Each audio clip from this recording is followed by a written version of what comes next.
It's already hard to digest that my father-in-law passed away, but the shocking thing my husband, Bob, said right in front of me left me stunned. Let's get divorced. Now that I've got the inheritance, I don't need an ATM like you anymore. For a moment, I couldn't comprehend what Bob was saying. What do you mean? I asked. Bob grinned smugly and explained, I got about $1 million from my dad's inheritance, so I don't need you anymore. Bob then went on to voice his frustrations about me. Do you know how embarrassed I've been? I had high hopes because it was a match arranged by my dad, but I was disappointed to see such a plain woman like you. Well, why did you marry me then? You could have just said no. It's obvious, ain't it? For the money. Who'd marry someone like you otherwise? There was no way I could stay silent after hearing all that. Fine, here's the divorce papers. I decided to agree to the divorce from Bob without revealing something important. I hope he deeply regrets this later.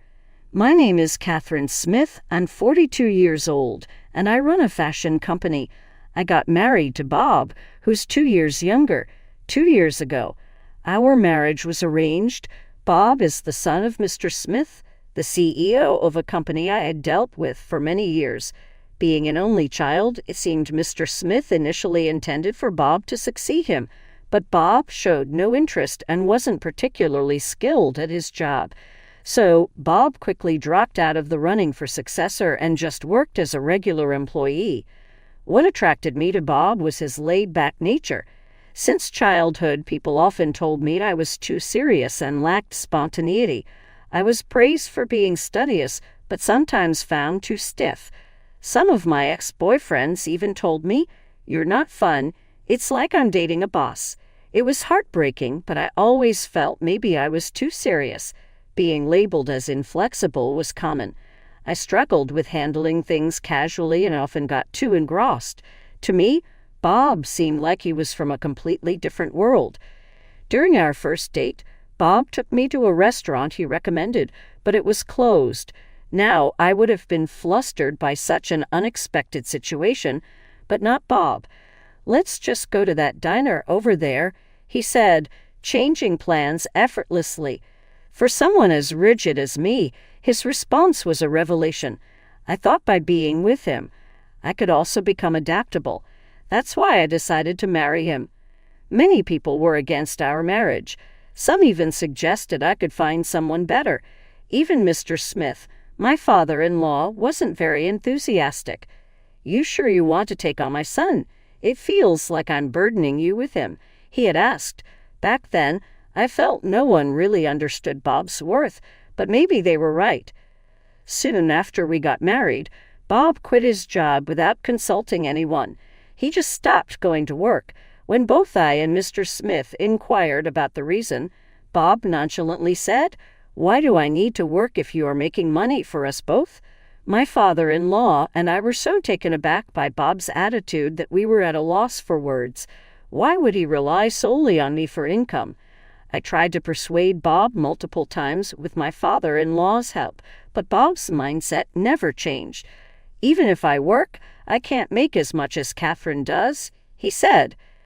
I was tempted to divorce Bob right after our marriage when he boldly declared he'd be a freeloader.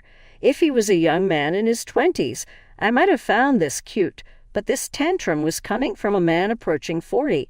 In the end, we begrudgingly agreed that he'd do the household chores. Bob's parents had divorced a few years earlier. Apparently, before the divorce, Bob's mother wasn't particularly good at housework. She couldn't do anything, so I never learned anything from her, Bob said, making excuses and blaming his mother for his lack of domestic skills. True to his word, Bob was clueless about housework at first, but with persistent praise and guidance, he managed to handle basic tasks. However, that doesn't mean he became exceptionally good at it.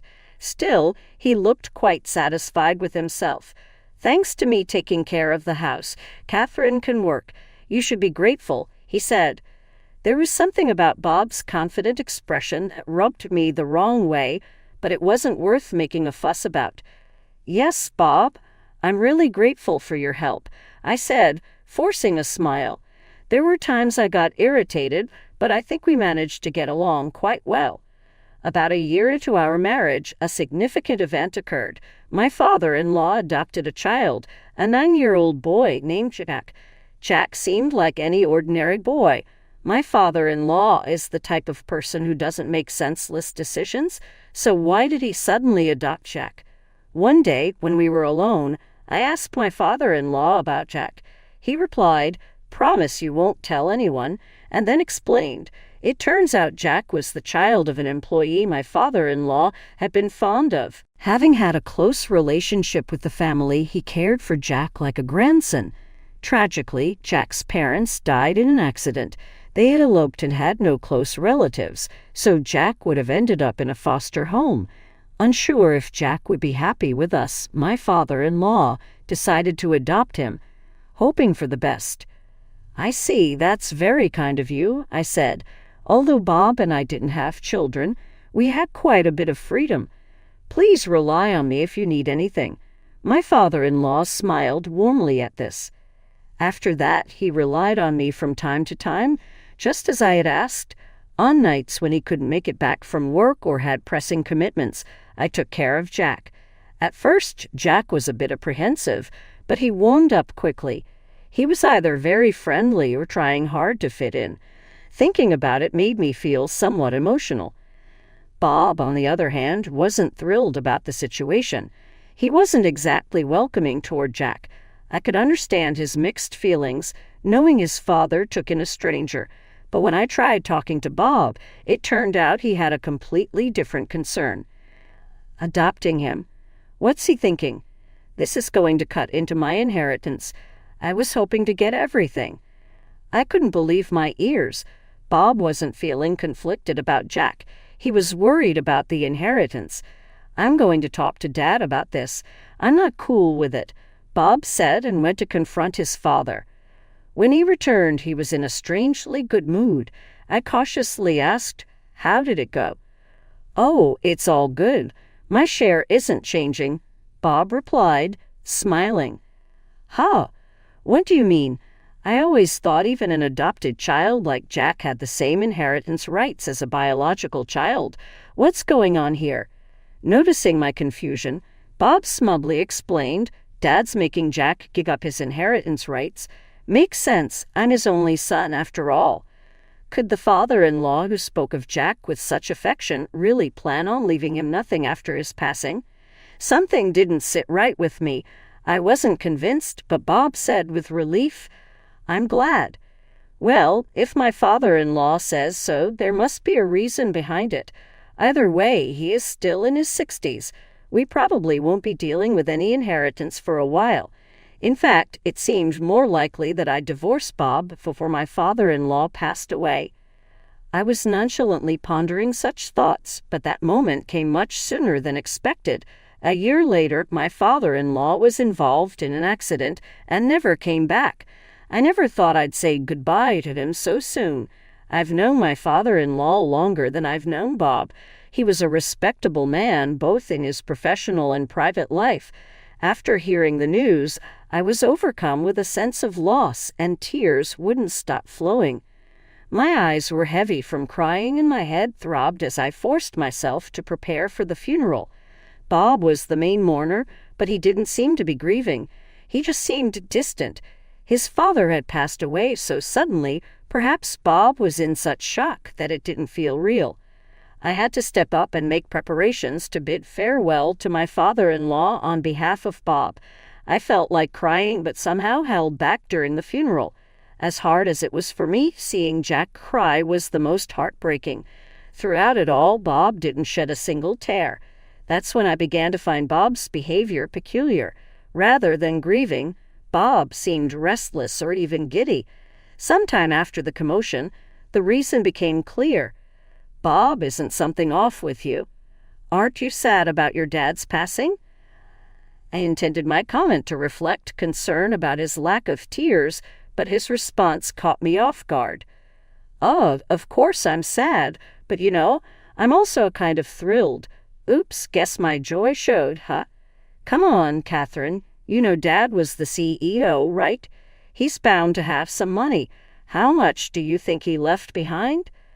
I had thought Bob was just zoning out, but from before the funeral up to now, he hadn't been mourning his father at all. Instead, he was grinning, thinking about the inheritance. "What on earth are you thinking?" "Well, think about it. We're divorced, my mom doesn't have any of it, and I'm his only blood child. Jack, being adopted, won't inherit anything, so all the inheritance is mine. You think I can't be thrilled about that?" Bob's face looked like he was about to burst into laughter any moment. Seeing that face made me feel like I was going to slap him. He was truly delighted from the bottom of his heart. My father-in-law had passed away. "I can't believe it," I said. I just wanted to leave right then. But there was something I had to tell Bob about Jack. Now that my father-in-law was gone, I had temporarily asked Bob to keep Jack at our place. But if things continued like this, Jack would have to go to a foster home. In that case, I wanted to raise Jack with my own hands. "Jack." "Yeah, you ought to take him in."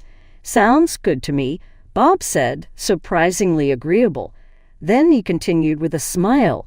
"After all, what you do, Catherine, has absolutely nothing to do with me anymore." He held up a single piece of paper to me. It was green, a divorce paper. "What's this?"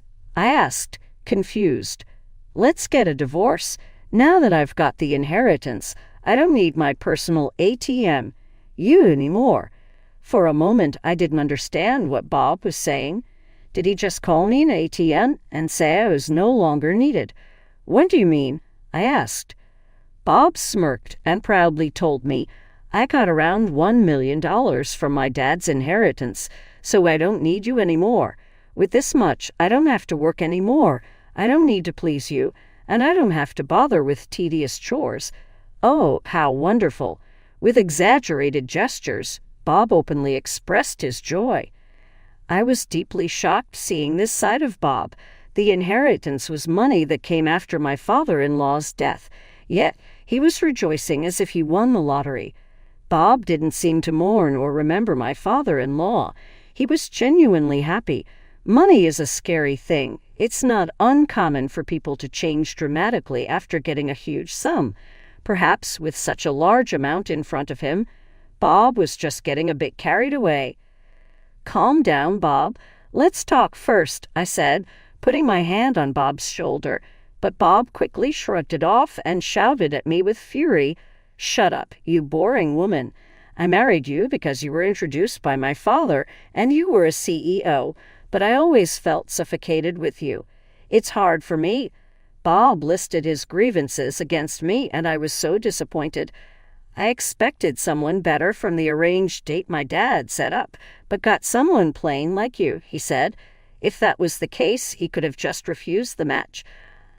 I never forced him or passionately persuaded him to marry me. Being portrayed as the victim didn't sit right with me. "So why did you marry me then? If you had declined, that would have been fine," I said. "It's obvious, for the money. Who else would marry someone like you?" Bob laughed, mocking me. "Basically, he married me for my wealth. It's been a while, so I guess it's safe to say." Bob started and then revealed a shocking fact. I had a significant debt. My dad said if I changed my ways and devoted myself to you, he would pay it off. So, of course, I would marry you. It meant he never loved me. He just married me for the money. Well, it wasn't fun, but thanks to you, I was saved. "Thanks a lot," Bob said, laughing crudely. I made up my mind. I don't know this man anymore. I decided not to give him the advice I had planned on and just started filling out the divorce papers without hesitation. I wrote without pausing or second-guessing. Bob, who had been urging the divorce, seemed a bit surprised to see this. "Hey, are you thinking of getting a divorce now?" "Fine, here's the divorce papers." After writing them, I felt a sense of accomplishment. "Now we're total strangers," I said. "Yeah, whatever happens now doesn't concern the other. You can live with that kid, Jack, and I can hang out with younger women. We're free." Bob was ecstatic. From what I could see, he hadn't cheated during our marriage. I never suspected it, but that was a point of interest. But Bob, if you were this happy about it, you should have divorced sooner. I had my reasons. I wanted the money. Bob carelessly stuffed the divorce papers into his bag and left the house in a hurry. I didn't feel right staying in the house where I'd lived with Bob. I was thinking of starting fresh somewhere new with Jack. This seemed like a good time to sell the house and move. I'd love to live close to my parents' place. I think it would help both Jack and me. Jack would have to transfer schools, but he said that's okay. It's a bit sad, but now we can look for a new place without any reservations. Finding a new place was a bit of a challenge, but after some thought, I made a choice. The main deciding factors were the short distance to my parents and the great location. It's pricey, but considering Jack, I think it's the best property out there. Jack accompanied me to view the property, and his eyes lit up at the sight of the luxurious house.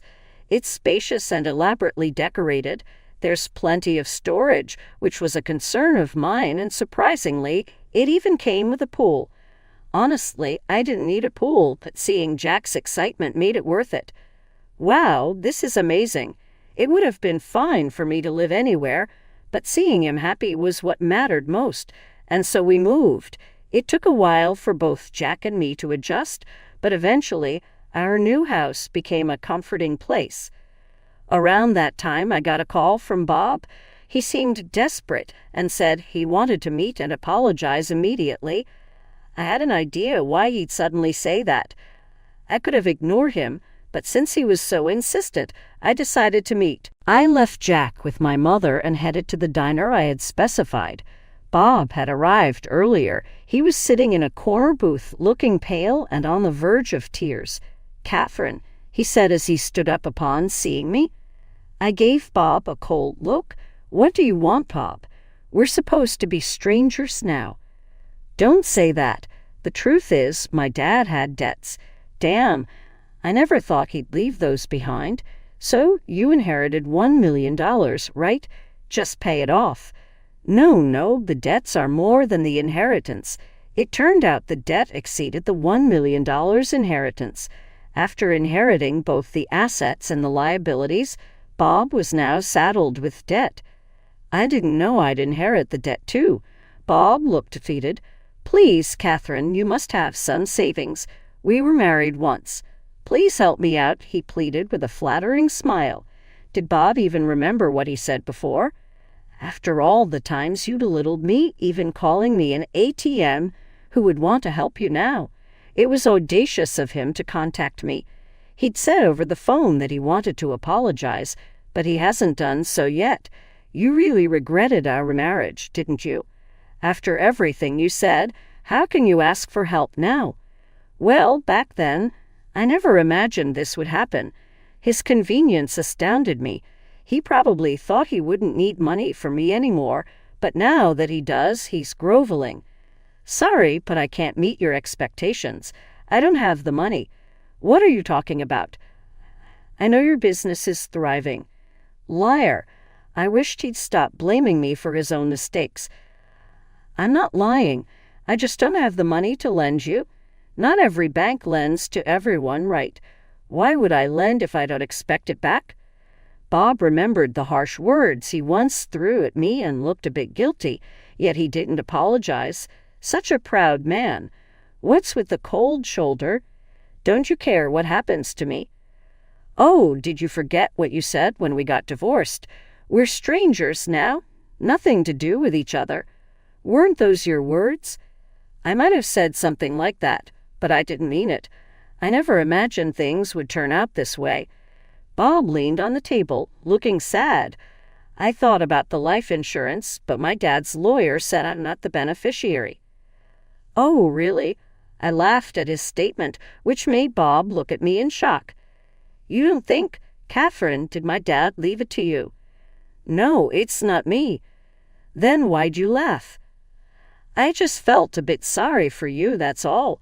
If it was insurance, I wouldn't have inherited the debts." "Exactly. That's why my father-in-law had Jack renounce the inheritance. He left something for Jack in the form of life insurance." The beneficiary of my father-in-law's life insurance was Jack. Is that all you wanted to talk about? If so, I'm leaving. There's nothing I can do for you. Wait, can't we start over? I was just upset about my dad back then, but I truly care about you, Gavin. You mean you only see me as a dollar sign, right? Bob was denying and saying all sorts of things, but I wasn't getting fooled again. After all, I don't have a single dime to give to someone like you. Well, someone important is waiting for me at home. With that, I left the diner. I could hear Bob crying out in a pitiful manner, but to me it was just noise. I needed to hurry home. Jack might be hungry, or maybe he got something from his grandma. I quickly headed to the subway station. As for Bob, I heard he's working multiple part-time jobs to pay off his debts. With no work experience, qualifications, or motivation, he couldn't get a full-time job anywhere. I once saw Bob working at a convenience store while I was on my way to a client. He looked much older and thinner. It was quite shocking. Bob, who had been living off others, was now facing the consequences. I felt no sympathy for him. On the other hand, I'm living peacefully with Jack. We even argue sometimes. It's saddening when Jack ignores me after a fight, but I try to see it as a sign that he's opening up to me. I plan to support him until he can stand on his own 2 feet. That's probably what my father-in-law wished for, and it's my goal in life now.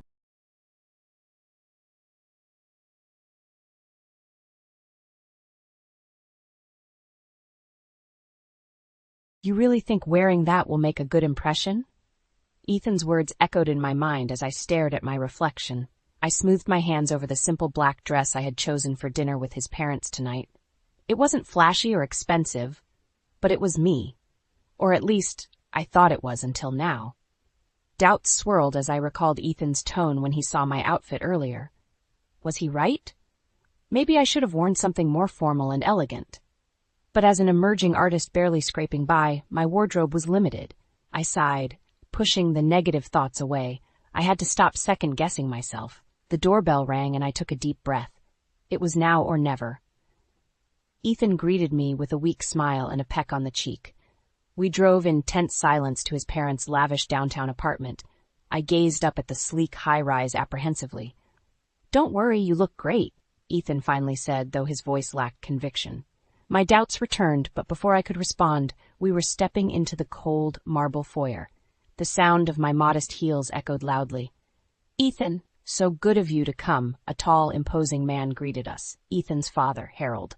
His eyes moved to me, looking me up and down critically. "And you must be. Marina, is it?" I nodded, extending my hand. He shook it limply before turning away. Come in. Dinner's just being served." The expansive apartment was impeccably decorated, with artwork adorning the walls and luxurious furnishings throughout. I sat awkwardly at the large dining table across from Ethan and his parents. An ornate chandelier hung above us. "So, Marina, Ethan tells me you're an artist?" Harold asked after the salad course was served. "Yes, I'm focused on mixed media collage," I replied. Harold raised his eyebrows. "Mixed media collage? Can't say I'm familiar with that particular medium." "Oh, it involves incorporating various materials like papers, fabrics, natural objects." My voice trailed off under his skeptical gaze. An uncomfortable silence descended on the table. "Well, I'm sure it's very avant-garde," Harold finally said dismissively. "But you must realize very few artists actually make a living from such endeavors, right?" I stared down at my plate, my cheeks burning. Where was Ethan in all this? Why wasn't he defending me? I snuck a glance at him, but he seemed completely oblivious, consumed with his food. "Of course," Harold continued, "art is a wonderful hobby for a young woman like yourself, but you need a practical career as well, like finance or law. Don't you agree, Ethan?" Ethan looked up, nodding meekly. "You make a fair point, Dad." I gritted my teeth, humiliation washing over me. The rest of the dinner passed painfully until finally it was over. Ethan and I rode the elevator down to the car in silence. It wasn't until we were driving away that he finally spoke. "I'm really sorry about my dad," he said half-heartedly. "You know how traditional and superficial he can be." I just stared out the window, holding back angry tears. Maybe this relationship was a mistake after all. The weekend after the disastrous dinner, I found myself reluctantly agreeing to a second meeting with Ethan's family. Part of me wanted to end things then and there, but another part still clung to the hope that maybe it was just first impressions. Maybe if I tried again, they would see me for who I really am. Ethan seemed genuinely apologetic about his dad's behavior. "Just give him another chance," he pleaded. "He's old-fashioned, but I know if he gets to know you better, he'll come around." I finally acquiesced, though I knew deep down it was a long shot. Harold and the rest of Ethan's family cared about one thing only: status. Still, I had to try for Ethan's sake. I decided to meet with my mentor Louise beforehand, hoping she could provide some encouragement. She was the one who had first encouraged me to pursue art, even when others said it was impractical. "This boy should be standing up for you," Louise said as we sipped tea in her cozy kitchen. "If he doesn't appreciate who you are, then he's not worth it." Her words resonated with me. I had compromised myself too much for Ethan, dimming my light to avoid outshining his inferiority complex. His weakness revealed the hollowness at the core of his ostentatious family. Their lives were dictated by petty hierarchies and prejudices. I left Louise's house with newfound clarity and a bold idea. I decided I would wear one of her pieces, an exquisite jacket made of paper, cardboard, and fabric scraps, to the family dinner. I knew Harold would scoff at it for looking like arts and crafts, but its beauty stemmed from Louise's brilliant technique of transforming discarded materials into art. The night of the dinner came. My hands trembled slightly as I fastened the final button on the jacket. This was my line in the sand. Ethan clearly felt some trepidation when he arrived to pick me up. "That jacket's different," he noted delicately. I lifted my chin, steadying my resolve. "Yes, it's one of a kind, like me." He nodded, looking away awkwardly. My courage grew. At Harold's apartment, I immediately felt his scornful glare on my outfit, but before he could deride it, I spoke up proudly. "My jacket was handmade by Louise Sanders. I'm sure you've heard of her brilliant found object creations." Harold paused, seeming temporarily impressed. "Louise Sanders? Isn't she that new avant-garde designer featured in Vogue last month?" "The one and the same," I confirmed. "Oh yes, of course," Harold exclaimed with forced enthusiasm. "Her work with recycled materials is so innovative." I smiled victoriously as we sat down to dinner. For once, the power dynamic felt shifted in my favor. Ethan kept grinning at me appreciatively throughout the meal, but Harold's superficiality shone through once again as he remarked, "You know, Marina, with Louise Sanders' pieces skyrocketing in value, you really should consider auctioning off that jacket. I'm sure you could make a tidy sum. You clearly have a good eye for fashion." I nearly choked on my wine. Even now, he could only see the monetary value of art and creativity. Louise and I were vessels for him to increase his fortune and prestige. The rest of the dinner passed in a blur. When Ethan dropped me home, I felt nothing but disdain roiling inside me. The time had come for me to stand up and walk away from this toxic, vacuous family. After the second disastrous dinner with Ethan's family, I found myself at a crossroads. The blatant disrespect and condescension I had experienced left me reeling. I knew I deserved better, but a small part of me still clung to the hope that our relationship could be salvaged. Ethan kept apologizing and begging me for another chance. "It will be different this time, I promise," he pleaded. "Just give them one more chance to get to know the real you." I was reluctant. The first 2 meetings had gone terribly, leaving me feeling belittled and small. But maybe I owed it to Ethan to try one last time before walking away for good. Before agreeing to anything, I met with my mentor Louise again, seeking her wisdom. She listened thoughtfully as I recounted the details of that night: Harold's dismissiveness towards my career, the passive aggression masked as superficial compliments. Louise shook her head, a hint of anger in her eyes. "This whole family sounds toxic, Marina. Sometimes you have to know when enough is enough." I knew she was right. I had compromised myself time and again to appease their egos. I deserved to be with someone who valued me for who I was. Still, there was a tiny part of me that hoped Ethan would finally stand up for me if I gave him this one last chance. I decided to agree to a final dinner, but I would do it on my own terms this time. No more diminishing myself for their comfort.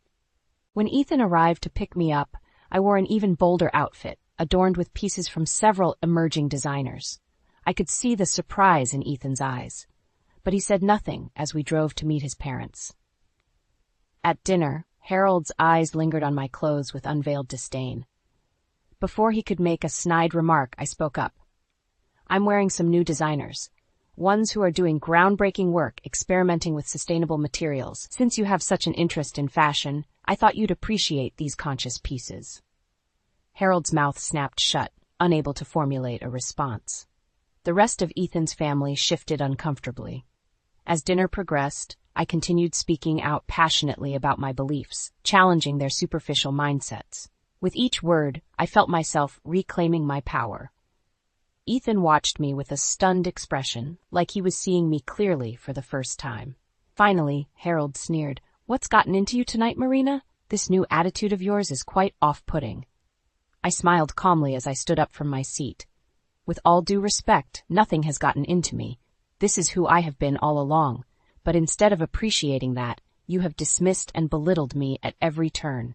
I see now that our values are simply incompatible. Ethan, I'm sorry, but we're over. I wish you and your family all the best. With that, I turned and walked away from that life forever, my head held high. I stepped out into the night feeling freer than I had in years. It was time for me to focus on people who would value me for who I was. This experience had given me the strength and clarity I needed to live authentically without compromising my integrity ever again. After walking out on Ethan and his family, I was filled with a new sense of purpose. The ultimate revenge would be showing them I could thrive without their approval or validation. I decided to put all my energy into an upcoming gallery showcase organized by my mentor Louise. She had curated an exhibit featuring work from young avant-garde artists like myself. It was the perfect opportunity to announce myself to the Chicago art scene. My centerpiece would be a mixed-media sculpture I had been working on for months, incorporating materials scavenged from thrift stores and garage sales. Each piece represented a fragmented memory from my relationship with Ethan. I wanted to transform that experience into impactful art. In the weeks leading up to the exhibit, I worked day and night on my sculpture. Using blue torches, power tools, and adhesives, I obsessively shaped wire, broken mirror shards, rusted metal, and tattered fabrics into an abstract human form. When the piece was finally complete, Louise came by my studio to see it. I watched nervously as she circled it, taking in every angle. Finally, she spoke. "This is your best work yet, Marina. So raw and yet beautiful. It will stun people." Her validation filled me with confidence. This was the moment I would stake my claim as an important young artist, and Ethan's family would regret ever dismissing me. On the night of the opening, I could hardly breathe as people began trickling into the gallery. The lights illuminated my sculpture provocatively, its jagged edges and distorted shape confrontational, yet captivating. I mingled nervously, awaiting people's reactions, but as I glanced around the room, I did a double take. There in the corner were none other than Ethan and his parents. Our eyes met briefly before Ethan looked away awkwardly. What were they doing here? Louise must have included them on the invite list before everything happened. I watched as they made their way slowly around the exhibit, Harold looking bored and unimpressed. Finally, they came upon my sculpture. They stared at it silently, confusion etched on their faces. Harold turned to me. "You made this thing?" he asked in a patronizing tone. I stepped towards them boldly. "Yes. This sculpture represents my personal journey over the past year, transforming pain into art." Harold snorted derisively. "Well, I can't say I understand it. A little too avant-garde for my taste." I stood tall, holding his gaze. "Maybe you're just not looking closely enough." Around us, other attendees began taking notice of the tense interaction. Voices murmured, "Isn't that Marina Caldwell, the artist?" Harold shifted uncomfortably under the attention. For once, I felt in control. This was my space, my world. I spoke loudly enough for everyone to hear. "If you'll excuse me, I should continue mingling. So glad you could make it to see my work." With that, I turned and rejoined the crowd, leaving them to reckon with a world they could neither understand nor control. My moment of retaliation was complete. In the weeks following the art gallery showcase, I thrilled in the glow of my newfound success. The local press had raved about my bold and confrontational sculpture. My piece was now in high demand, with offers coming in from collectors across the country. After years of struggling and doubting myself, I was finally being recognized on my own terms. And knowing that Ethan's arrogant family had borne witness to my talent blossoming made it all the sweeter. One morning, I arrived at my studio to find an ornate envelope waiting on my work table. The return address was Ethan's parents' downtown high-rise. Curiosity mixed with apprehension as I tore it open. The heavy cardstock invitation announced the opening of a new contemporary art gallery in their building. At the bottom was a handwritten note from Ethan's mother. Dear Marina, your remarkable work at Louise's recent showcase inspired Harold and I to venture into the art world ourselves. We would be honored if you would attend the grand opening of our gallery next weekend. We truly hope to see your sculpture displayed at the space one day. Warmly, Elizabeth I nearly burst out laughing. They wanted me to be part of their vanity project? After years of scorn and dismissal towards my craft, I decided I would attend their opening, if only to see them humiliate themselves trying to fit into my world. That Saturday, I dressed in an avant-garde, daring outfit and walked into their pristine gallery space. One glance confirmed it was exactly as I expected. All style over substance. Trendy, abstract paintings adorned the walls, clearly chosen by an overpriced consultant. Ethan's parents rushed towards me eagerly. Marina, so delighted you could come, gushed Elizabeth. Harold grinned next to her. We'd love to give you a tour of the space, he offered. As we meandered through the rooms, they name-dropped artists and raved about each meaningless piece. I hid my smirk. Finally, we arrived at the back room. We've saved the best for last, Elizabeth said. They stepped aside, revealing my sculpture prominently displayed. We acquired this from Louise's gallery, Harold announced proudly. It's the crown jewel of our collection. I froze, rage simmering through me. You bought my piece? I asked incredulously. Well, we wanted to showcase the city's best emerging talent, Elizabeth trilled. My anger spilled over. Talent which you did nothing but deride and dismiss for years, I shot back. You don't get to buy your way into my world when it's convenient for you. I barged past their shocked faces and stormed out, refusing to let them taint my success for their vanity. My work was never for sale to the likes of them. The look on their faces was payment enough for me. In the aftermath of the disastrous art gallery opening, I refused to let Ethan's family intimidate me into submission. If anything, their brazen attempt to acquire my work had lit a fire in me. I was more determined than ever to call them out in a public, scathing act of defiance. Louise cautioned me to take the high road. Their actions already reflect poorly on them, she said gently. You don't need to stoop to their level. But my anger and hurt went deeper than logic.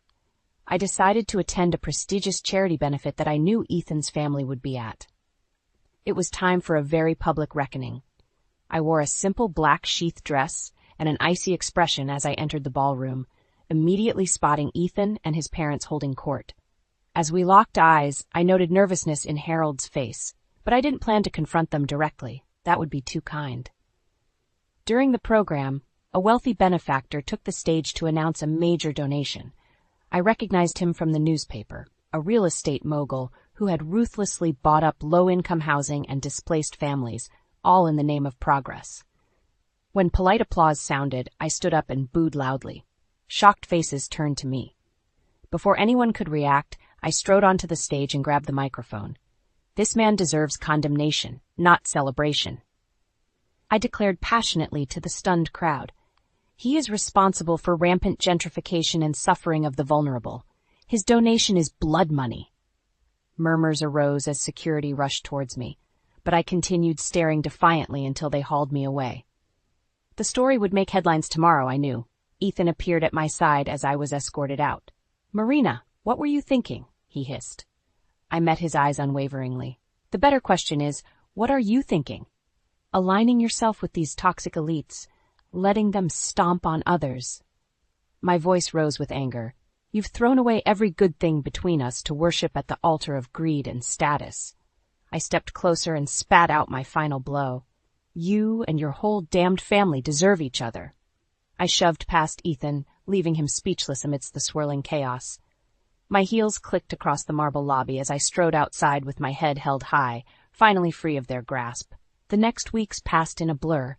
My defiant act had gone viral, with many lauding me as a champion for justice. Galleries and universities invited me to speak. My calendar filled with events and interviews. One morning, my doorbell rang unexpectedly. I opened it to find Ethan holding a single red rose. Before he could speak, I stepped forward and shut the door firmly in his face. I had nothing left to say to him or his family. My sights were set on a new horizon now. Let Ethan's privileged world crumble under the weight of its own rotten foundation. I would continue shining light on those they had trampled. With my new platform, I was only getting started. In the weeks after I publicly denounced Ethan's family, fallout from the scandal spread steadily through Chicago's elite circles. Whispers followed Ethan's parents everywhere, with friends and colleagues carefully avoiding them at social events. Their real estate empire took a hit as partners withdrew investments, not wanting the negative publicity. Harold responded by trying to smooth things over, penning op-eds and making appearances at charity events, but his desperate attempts to salvage his family's reputation only made things worse. Meanwhile, my career catapulted to new heights. The fame from my defiant, viral act earned me features in major publications. Galleries clamored to host my work. Invitations poured in for speaking engagements across the country. It was a gratifying vindication after years of patronization from Ethan's family. They had sneered at my unsophisticated art, oblivious to the raw talent right under their noses. How quickly the tides had changed. At my recent openings, I scanned the room, almost hoping to witness Harold and Elizabeth attending like scorned groupies. But of course, they were too humiliated to show their faces now. One evening, I arrived home to find an envelope wedged in my door. My guard immediately went up, thinking it was another pathetic plea from Ethan. But the return address was from Louise's gallery. Inside was a printed email between her and a writer for ArtNet News. "Hello, Louise. I'm working on a piece about Chicago's rising art stars and would love to feature Marina Caldwell. Her scathing manifesto against elitism took real courage. Do you have quotes you could contribute about her talent and integrity? Many thanks, Sam." I hugged the note to my chest, Louise's words warming me. Marina has always had a vision and voice far beyond her years. She turns injustice into art that makes you think and feel. Stay tuned, because this is only the beginning for her. After the darkness of recent months, it was profoundly moving to read Louise's unwavering support laid out. No matter what vitriol or opposition I faced, she believed in my gifts. I penned a heartfelt letter to Louise, thanking her for standing by me. I hoped one day I could be that kind of mentor to an emerging creative spirit. That was the only power and legacy I aspired to now. Let Ethan and his family cling to their dwindling status and wealth, constantly looking over their shoulders. I didn't need them or their world. I had everything I needed, my voice, my vision, and people who genuinely nurtured my talents rather than exploiting them. And that was worth more than they could ever grasp. In the weeks following the explosive will reading, I threw myself into learning the brewery business. As Dad's handpicked successor, I needed to understand every aspect of the company now under my stewardship. I toured the grounds, talking with employees and learning their roles hands-on. The seasoned workers taught me the intricate brewing process, from selecting premium ingredients right down to bottling and distribution.